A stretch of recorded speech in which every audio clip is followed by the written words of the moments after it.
Voilà, alors je fais la vidéo 4 sur 4. Donc j'avais fait 4 étapes. Donc là il reste quasiment rien, je vais vous montrer pour finir le plancher. Donc j'ai renforcé le dernier sabot parce que quand j'ai défoncé toute la bordure à la masse, il s'est trouvé qu'il y avait des chevilles, comment ça s'appelle, des spits, des chevilles, enfin bref, des chevilles à frapper là qui tenaient pas. Donc, du coup j'ai rajouté une équerre dessous. Il y a une autre équerre justement qui tenait pas que j'ai réutilisée, que j'ai mis à cet endroit là. Et puis j'ai disposé tout mon OSB. Du coup j'ai prolongé sur les bords. Je vais vous montrer. J'ai retiré une lame de plancher pour pouvoir me visser dessus et pour pouvoir rattraper le niveau. Alors les lames de plancher c'est du chêne. Initialement elles font 25 et mon OSB fait 22. Donc il y a un petit écart. Mais en calant, franchement c'est très léger. Et du coup, pour être optimal, il faudra quand même prévoir une sous-couche. Donc il y aura sûrement... je prendrai soit un stratifié avec sous-couche intégrée, soit un sol PVC, ça peut épouser les formes. Donc voilà. Mais le plancher, des fois, il y a des jeux entre les lattes et tout. Je pense que j'opterai plutôt pour un stratifié avec sous-couche. Comme ça rigidifiera un peu un stratifié suffisamment épais, au moins 8 mm. Voilà, je vous montre tout ça.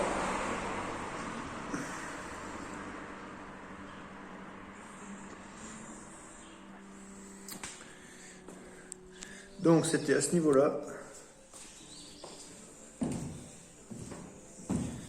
On voit bien là les deux chevilles d'ancrage là qui tiennent dans le vide. Donc il n'y en avait plus que deux en dessous, donc c'était un peu juste. Donc j'ai rajouté l'équerre qui va rester visible parce que moi je vais mettre mon placo direct en dessous là. Alors logiquement il faut des suspentes, mais là c'est assez rigide. Ça devrait pas trop fissurer les joints placo. Et il n'y a pas une grande longueur à faire, donc je vais pas m'emmerder à mettre des suspentes. Je vais le mettre direct comme ça mon placo, tac. Du coup ça sera visible, donc j'ai mis un écrou-borgne. Donc au préalable j'ai calculé, donc les chevilles reprennent 300 kg dans de la maçonnerie pleine. Donc là j'en ai 3, donc 3 x 3 9, donc 900 kg, quasiment une tonne. Donc on est pas mal. Juste avec deux, j'avais calculé 600 kg, c'était un peu juste. Parce que là on va avoir une cloison acoustique, donc ça pèse bien lourd. Et puis ensuite, à cet endroit-là, il y aura un dressing, donc ça va plomber un peu aussi. Et après, il y a l'autre solive qui est pas loin. Et ici, on aura le toilette qui sera posé là. Donc voilà, j'ai repris ici, j'ai mis des vis avec des gros filetages là. Voilà, je les ai bien enfoncés comme ça gênera pas pour mon prochain plancher. Ici, j'ai rajouté un tasseau en dessous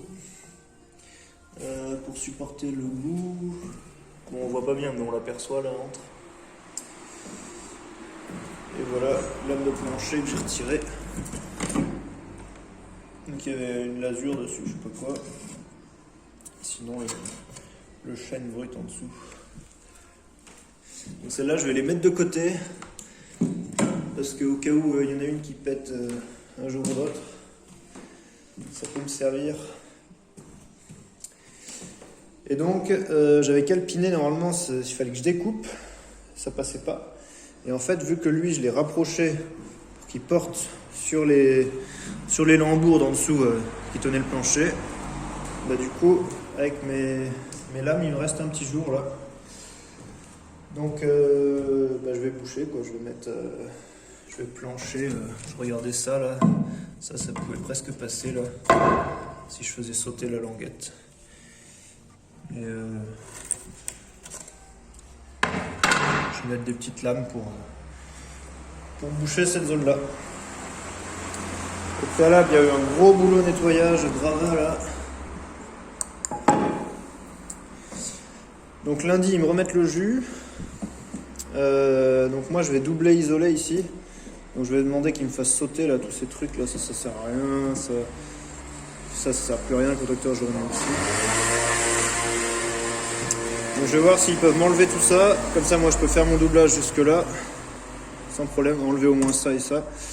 Et si c'est pas possible, décaler tout le truc, parce que là il n'y a que l'arrivée de l'extérieur là, donc c'est possible de décaler le truc. De toute façon je serai là, on va faire en sorte que ça se passe bien.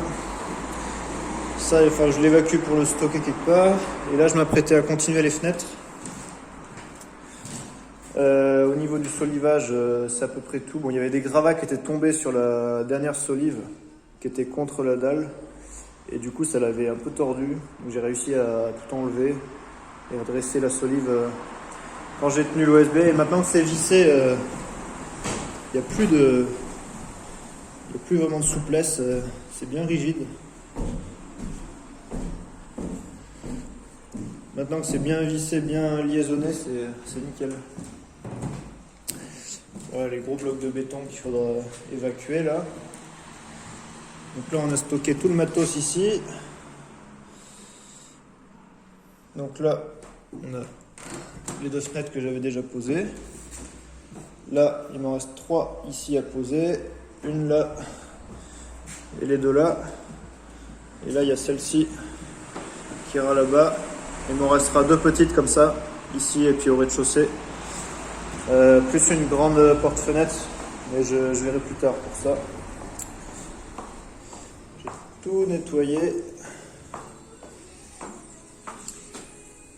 Voilà. Donc là j'ai des palettes de stocker, je vous montrerai pour réceptionner quand je ferai tomber les cloisons. Les palettes, et puis je mettrai ça là, le matelas, le vieux matelas pourrave là, et puis peut-être des ballots d'isolant pour amortir la chute, pour pas s'amuser à faire des petits morceaux au marteau. Moi je découpe à la scie sabre, je fais tout tomber d'un coup, je mets de quoi amortir en dessous, comme ça me fait des gros blocs, c'est plus rapide à évacuer à la remorque et à la déchetterie aussi. Donc là on est au rez-de-chaussée. Donc là je m'apprêtais à poser cette menuiserie. Là le jardin, il faut que je fasse encore pas mal de nettoyage là. Le lierre regagne du terrain à chaque fois. Et on a le petit cerisier japonais en fleurs là. C'est assez joli. Et là il y a le garage et l'accès à la cave. Donc voilà, donc les appuis de fenêtre je les ai retournés pour caler au niveau hauteur. Là il y a un élargisseur de 40. Et d'un côté il y a un élargisseur de 40 et d'un autre un élargisseur de 20. Là j'ai préparé toutes mes petites équerres. Et puis là j'ai mis des vis à placo entre les deux pour tenir l'élargisseur, parce que sinon l'élargisseur a tendance à se déboîter. C'est important que ce soit bien fixé entre. J'ai racheté des grandes vis là, je vais vous montrer à côté comment j'ai fait. Donc je vous l'ai déjà dit, mais ça me revient à peu près à 200 € la fenêtre, avec les élargisseurs et tout, sachant qu'elles sont vraiment balèzes. Ça c'est vraiment le point fort de cette maison, c'est que voilà, ça coûte peut-être un peu cher en fenêtre, il y en a beaucoup, mais c'est très lumineux du coup. Donc celle-là, j'ai déjà tout fini hier. J'ai mis le joint comprimante, j'ai mis la... Ah, on voit pas bien là. Voilà, j'ai mis la mousse PU partout, qui a gonflé. Il faudra recouper l'excédent là, parce que mon placo, je vais le faire arriver contre cet élargisseur. Donc là, il faudra que j'enlève toute la mousse qui dépasse. Par contre ici j'ai un élargisseur de 40 et je vais le faire arriver par symétrie de l'autre côté à peu près à 20. Donc le placo là il ira contre, donc là ça ne me gêne pas que la mousse déborde.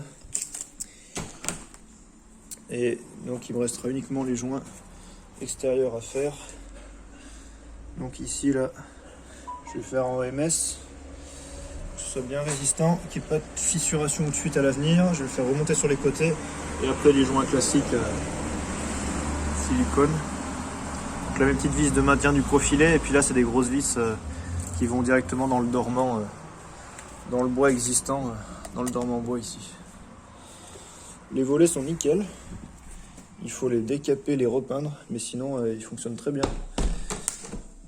Ça c'est cool. Puis voilà, ceux qui n'avaient pas vu ma jolie fissure là, fait tout le long là-bas. Donc ce côté-là, ça bouge plus. Voilà, ça fait bientôt 1 an que j'ai bouché comme ça au map et ça n'a pas refissuré.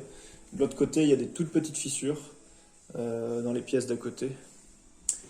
Donc on verra ce que ça donne. Donc moi j'ai décidé, au début je voulais faire un studio ici, parce qu'il y a largement la place, il y a 23 mètres carrés, quelque chose comme ça. Une belle hauteur sous plafond. Mais pour plusieurs raisons, finalement j'ai décidé de garder, donc ce sera la pièce de vie de l'appartement du rez-de-chaussée. Donc il fera à peu près 60 mètres carrés, un grand T2 bis, parce qu'on a un salon XXL. Et du coup c'est moi qui vais m'installer là, comme ça je vais pouvoir voir évoluer le truc. Et puis je vais le renforcer, je vous montrerai comment je fais avec des fers à béton là, tac, avec du mortier sans retrait, tous les 50 cm. Même pas, hein, je vais faire bien rapprocher. Je vais mettre ça un peu partout. Et puis je vais peut-être laisser apparent, vu que ce sera chez moi, quelques mois, quelques années, le temps de voir si ça évolue dans le temps. Je ferai peut-être une petite déco avec des branches d'arbres, des choses comme ça. Pour donner un peu de cachet, un peu d'esthétisme. Voilà. Tac, tac, tac. Donc là, il y aura le placo qui ira dessous. Et là, j'attends Enedis là, pour venir me mettre des compteurs. Donc j'ai demandé 2 compteurs. Je vais demander un ici. Et puis un ici.